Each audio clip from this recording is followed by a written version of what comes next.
For family members and relief organizations on the First Coast, the violence and chaos in Haiti is both agonizing to watch and impossible to ignore. I'm joined now by Pierre Paul of the Coalition of the Haitian Community in Jacksonville. Good morning. Good morning. Glad to be here with you. Glad to have you. Beatrice Alonso Gonzalez, who serves as the Haitian and Cuban Entrant Coordinator for Lutheran Social Services of Northeast Florida. Good morning. Good morning. Thank you for having us here. And Danae Leek, the agency's communications manager. Good morning, Danae. Good morning. For our listeners, we're also taking your calls, questions. If you have any experience in Haiti, we would love to hear from you. You can give us a call at 904-549-2937. You can also email firstcoastconnect@wjct.org, and you can message us on social media. Pierre, you recently held a rally and a press conference outside of Jacksonville City Hall. Why did you choose this time, and what is it that you wanted to communicate to the community?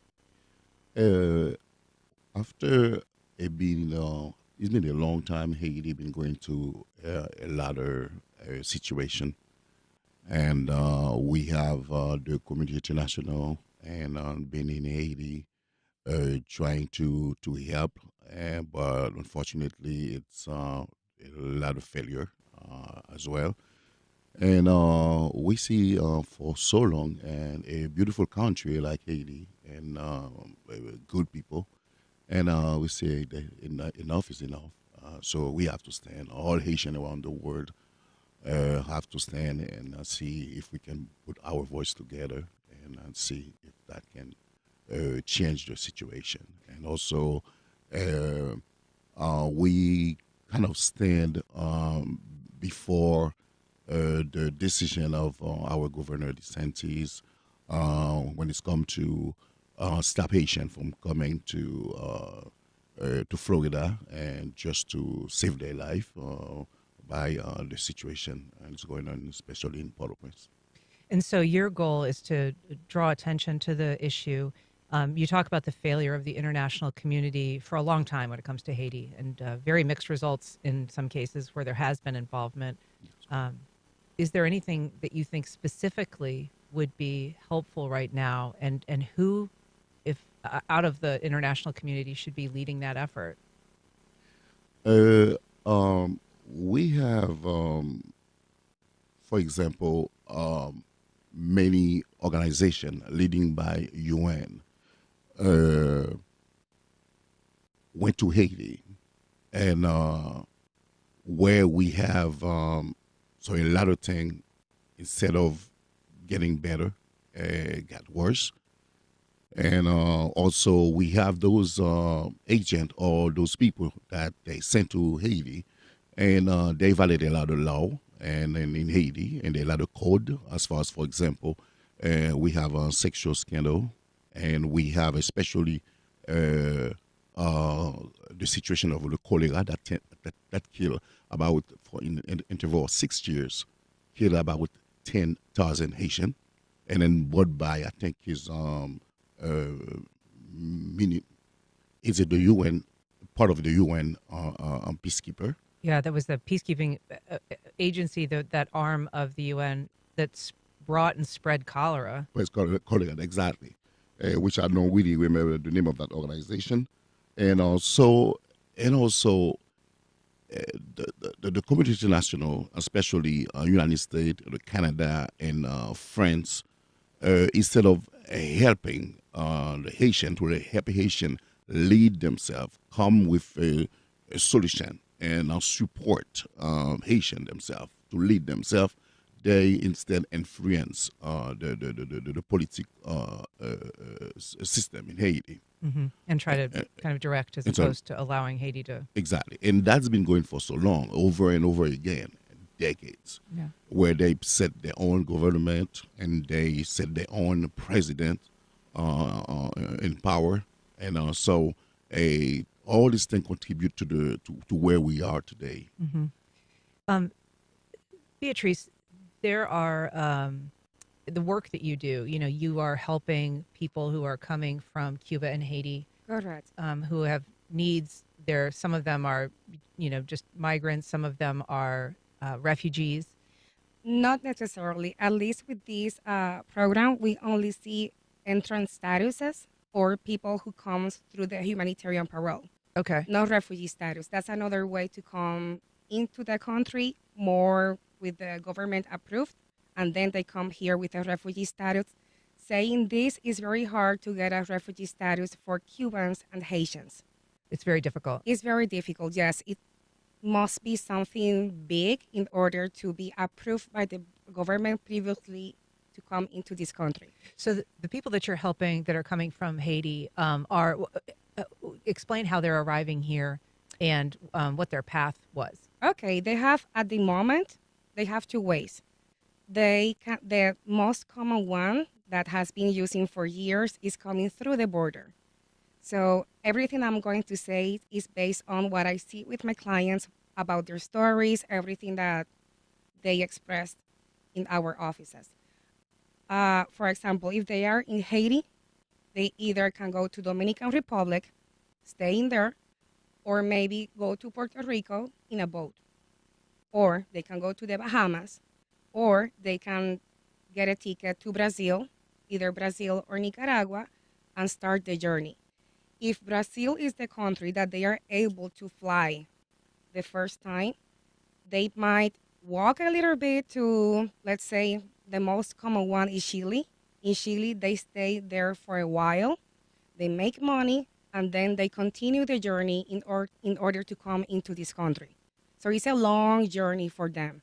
Saying this, when they are in the border, either Texas, Arizona, California, it doesn't matter right now. In the past, they received the entrant statuses, which is an I-228. Still, the government helped them. This is something that not a lot of Haitians knows, that the rights that they have, that the government support them. Another way, this is the most recent one, started last year on, I don't want to say an exact day, but I believe it was around March, through the CBP-1 application. This is a USCIS app, which once they arrive in Mexico, they have to download that application, ask for to schedule an appointment with immigration, and once they are there, they have to wait for immigration to give them an appointment. Saying this is a more legal status for them to enter this country and with more benefits. If they wait, it can be 3 weeks or it can be 6 months. You never know. It's like a lottery when you're gonna receive that appointment in the border. Mm-hmm. So saying this, if they wait for that appointment, they will receive an I-94, a parole for 2 years. In these 2 years, they can do a lot of stuff because they have the right. The government provide them support. Mm-hmm.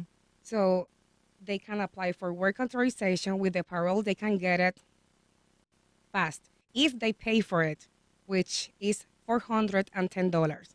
That's something I believe that's another subject. Issue. Yes, it's another subject.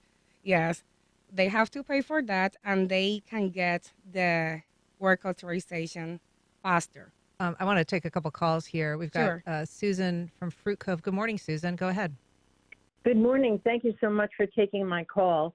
I am aware of a really wonderful organization, a not-for-profit, who's been in Haiti since the 70s, late 70s or 80s, and they really work through with the Haitian people during the horrible, horrible earthquake. And they focus, it's called Partners in Health. So if people are looking for an organization that can help people and they listen to the people who are there, the people on the ground are Haitians, and they're trying to help now in any way that they can. But the decisions are horrible because even the nutrition programs, it's hard to get food when there is no food. So I just encourage people to look up online, Partners in Health, and the Haitian people are incredibly resilient, and they've gotten through horrible things before, and they will. Well, thanks so much for your feedback, Susan. We also have a call, Don from Jacksonville. Good morning, Don. Go ahead. Hi. The question is, and I think the lady speaking a few minutes ago maybe kind of answered lightly, through the years of Haiti having conflict and poverty and disasters, hasn't the U.S. tried to make a coalition with nations like the Dominican Republic to help, or with Puerto Rico, instead of having that long route that was discussed about being sent to faraway countries and long stretches? Isn't there a way to work out something with Puerto Rico and the Dominican Republic, being a neighboring nation and an island of Haiti? Yeah, it's a good question, Don. I know that we were talking today this morning about the fact that, Haitians traditionally have tried to go to the Dominican Republic, which of course is the other side of that island. And currently they're being turned back or sometimes, trucked back. That border is fairly well sealed right now. And there isn't necessarily a lot of other options for, a community that in many cases is poor and doesn't have resources. I mean, there are flights, but those are expensive. And the airport right now is, at least in Port-au-Prince, is not even operable. Definitely, for sure. I can't speak a ton on it. I just know a little bit about what I've read. I know Beatrice has read more about it. Well, so what are the resources that are available through LSS? Oh, absolutely. So Lutheran Social Services of Northeast Florida. We've been in the community for almost 45 years, and our first program was hunger relief, and since then we've had a food pantry open 5 days a week. But in the 1980s, when we opened up our refugee services program, and so what's available is we have services available for Haitian and Cuban entrants. We have been for years, but Beatrice's program that launched in November has more nuanced services. What other communities have you helped over the years? Cubans. I'm talking about LSS writ large. You guys have done absolutely. A number of settlements, I think of during the early days of the Ukraine war. Yes. A lot of Sudanese settlement here during that early conflict years ago. Absolutely, yeah. So we have been actually this past fiscal year, so the top nationalities that we have assisted, Cubans, Ukrainians as well, Haitians and Afghans were our top nationalities that we assisted in the last fiscal year, and we, along with our partners, have helped over 2,500 individuals, refugees or entrants, different statuses within our refugee services program. So, we have seen other individuals, like some individuals from Burma, but as far as the top nationalities, it's been Cuba, Ukraine, individuals from Ukraine, Ukrainians, and Haiti as well. And has the Jacksonville community traditionally been a welcoming place for those people to settle? I would say yes. Yes, I believe so. We have plenty of resources for them. Saying this, I would like them to know that some people, especially Haitian community, they don't know that they do qualify for government benefits, such as food stamps, Medicaid, and cash assistance for a period of 1 year. Pierre, how large is the Haitian community here locally? That's a good question. I don't really have a data, but I talked to one of the immigration officer. It's been back 2017, and he said the effective may be over 70,000. Okay. 2017. So I imagine you still have some friends and family in Haiti, but you've lived here for a number of years. What is your path here? What brought you to Jacksonville? First of all, I had my brother who had been living in Jacksonville since 1993. When I decided to stay in United States, I chose Jacksonville since 2000 to stay. Mm-hmm. But I used to travel for over 2 years as a tourist, go back and forth, and never think that I would stay in United States because it wasn't my it wasn't my plan to stay. But unfortunately, and here I am. It's been over 20 years. But I have no regret because I learned so much and about people, about leadership, different type of culture. I think a lot of people see images of Haiti and they think of this, very difficult situation. And certainly a lot of the country is experiencing, problems with gang violence and unrest and, sometimes just political chaos. But you say that there's parts of the country that are still, remote from that, isolated from that. Tell us about that part of Haiti that maybe we're not seeing reported on quite so much. Yeah. And Lekai is where I come from. That's the third city of United States. Of Haiti. And Lekai and people just having their normal activity every day. And we have the second part of Haiti, which is Le Cap. That's the second city, and a school open, and people they normally have their normal activity, and also we have a total of 9 departments in Haiti, and with many cities in all the departments. So generally, we have 80% of the capital being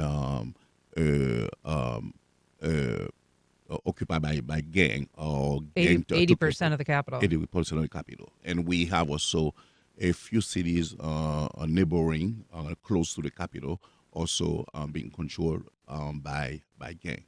And I want to point out, and I want to thank for 2 people that just called. And to suggest and see how they can help Haiti. And I want to point out about the Dominican Republic. Actually, and it's all over the news that they have a campaign to stop everybody who hold a Haitian passport. It doesn't matter if you're from United States or anywhere around the world, even if you are a resident of United States or France or Canada, and you have a Haitian passport. Like, for example, I'm not a citizen. I'm not an Haitian American, but I have a residence. But now, the fact that I'm not a Haitian American, I don't have an American passport. I do have Haitian passport. Now, if you told me to go to Saint-Domingue, the Republic, the Dominican Republic, and to go to Haiti, they will stop me at the airport. They would stop you. Yeah. So I don't know why, but that's coming from the government of the Dominican Republic, and not to accept any transit of Haitian who have a Haitian passport, actually. We're talking about the situation in Haiti and resources available here in Jacksonville. We've got a couple calls I want to get to. Charles on the west side. Good morning, Charles. Go ahead. Yes, bon matin, mes amis. This is Charles. 50 years ago, I got a degree in French from the Defense Language Institute in the Army, and ever since I got back to Jacksonville in the late 80s, in the late 70s and the 80s, my friends in the Haitian diaspora have kept me proficient in French, because I've always had some friends to speak to and keep my language in use, you know. I have a local friend that's a pastor that started a small church, a Baptist church here on the west side on Ricker Road a few years ago, and it's struggling, and, you know, they could use some help for the Haitian diaspora there. And I was wondering if I could give you guys the phone number of Pastor Bernard for his church on Ricker. Go for it. Okay, it's area code 904-573, and let me just get my glasses here, 573-9850. Thank you, Charles. That's Pastor Bernard. Thanks so much. Appreciate that. We also have a call, I believe, Paul. Good morning. Go ahead. Yes, good morning. Go ahead. Yes, I've been in Jacksonville since 1994, and that gentleman you have there, Pierre, but we were together. But the concern now is about Haiti's crisis. I was running for office back in 2015. And for last year, I spent about 7 months in Haiti and just made it back by November. But the situation right now, as you were asking the questions, we have 10 departments within 10 states,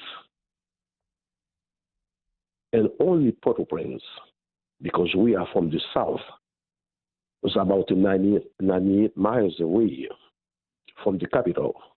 we have north, we have south, southeast, southwest, we have NIP that makes it 10 departments. Most places, most of them, they are very peaceful. Mm-hmm. But the problem, all the departments, they are depending of the capital. And now, right now, some places they are working. But as there is no transportation from the capital to get from one point to another, and is something is an emergency for the whole country right now because there is no access to gas, petroleum, there is no access to any medical assistance.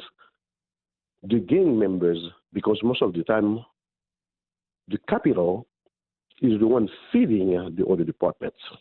Right.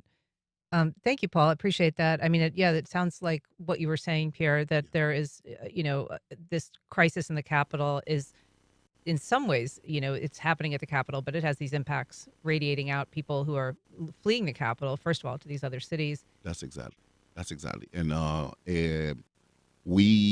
people cannot go to other cities because the where they have to go or to go to other cities, to access other cities, and to gain control of those things. And then one thing I want to point out as well is the movement of gangs change in a way like they're kind of doing a terrorist action as far as burning school,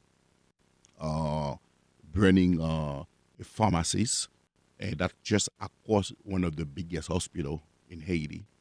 And so it's just this, they change the way that they doing those, they create more problem, more situation now. Yeah, I mean, so that I think that the gangs have intensified their attacks. As you say, they set fire to a school. They've been looting pharmacies that are right across from the country's largest public hospital. And so there are, I think, people increasingly feeling, at risk personally and for their families. What do you hear from your clients in terms of their fears and their contacts, Beatrice, in Haiti? Oh, yes, definitely. They are very scared about the situation. Some of them, they were able before the crisis exploded at this level. For example, recently I saw these unaccompanied minors that the parents had to make the hard decision to let them go through the border. That's a long story. And when they arrived to Lutherans, their story was heartbreaking. The things that they said, why they were forced to leave Haiti. Many family members were brutally killed as well while they were there, so they were forced to send the child to Nicaragua, and from Nicaragua start the journey. And actually saying this, they were lucky enough because not everyone, not I believe you, Mr. Pierre, you know that a lot of Haitians don't have the monetary support in order to come here in this country. Not like, I don't want to compare, but this is the reality, not like Cubans or let's say Venezuela. I'm not saying all of them, but in general, they will find more monetary support from a friend, from a relative living here in the United States. But with Haitians, it's different. It's hard for them to get that monetary support. That's why they have to stay. They are forced to stay in X or Y country, either South America, Central America, learn the language. That's something that I admire for them. I don't know how. That's a gift that they learn the language very fast, make money, and then come here. And not only they have to face what they faced in Haiti, also the racism, being discriminated, everything during the journey, the cartels, people being really, really bad to them during the journey in order to come here. Saying this based on what I heard in my office, some of them are forced to leave behind their child. And who takes care of the child? A coyote, for example, or just coyote. random people. And then that's how we see unaccompanied minors in the border. Those are really difficult stories to Oh, hear. you have no idea. Very, very difficult, but we are here to help them and let them know that now you are safe. And thank God you have the resources. The states is giving you the resources. LSS will help you to get those resources and help you with guidance, link to resources to have a brighter future here. That's the reason that you are here in the United States. So they will get the help.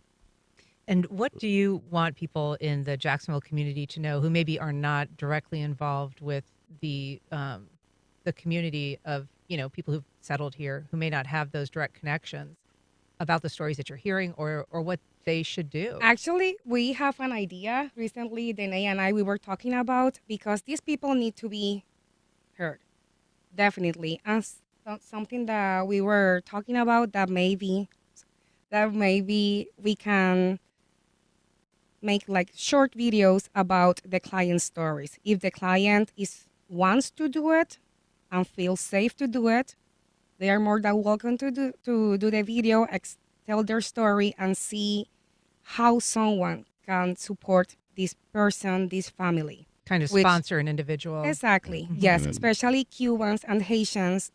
So trust me, there's plenty of stuff that people can do for them. Even though they have the government benefits, there's plenty of stuff that they can, many ways to support these people. Yeah, Danae. Yeah, and just to add on to what Beatrice is saying, at LSS, we do have volunteer opportunities, predominantly either within the Hunger Relief Program or within our refugee services. And if you reach out to us, lssjax.org, send us an email or call us, and we can find an opportunity that best serves how you can assist and get involved. Pierre, any final thoughts? Yeah, sure. And I want to say thank you to Beatrice and Dina, and for all your help. And yes, my people deserve more attention around the world, because at a certain point, and one of our story is after we destroy one of the biggest market in the world, which is the slavery.